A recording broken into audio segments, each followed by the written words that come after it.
Hey, I wanted to talk to you a minute about the pain that can occur with sex for patients who have endometriosis. And this can happen for a few reasons.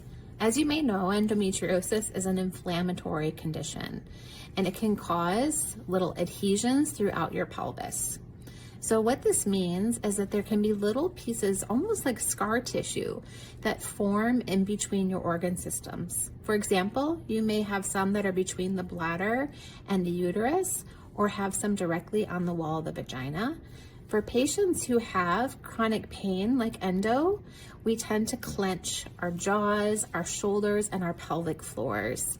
When we're continuing to clench those pelvic floor muscles, that can cause inflammation to the nerves, as well as there being inflammation from the endometriosis itself.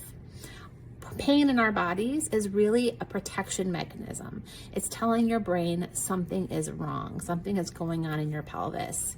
So when you start to have sexual activity, especially a penetrative sexual activity, often our bodies will guard against that and see that as an attack on our pelvic floor that's already inflamed. So what we need to do is learn how to relax those pelvic floor muscles and reduce the pain signals. Oftentimes, folks who have endometriosis will also have other conditions like vaginismus, for example. That's when your vagina will kind of clench closed without you wanting it to during sexual activity or even during gynecological exams. Other folks may experience issues with something called vulvodynia, where the outside of the vagina, the vulva, can be very painful, and that's related to the nerve inflammation in the pelvis.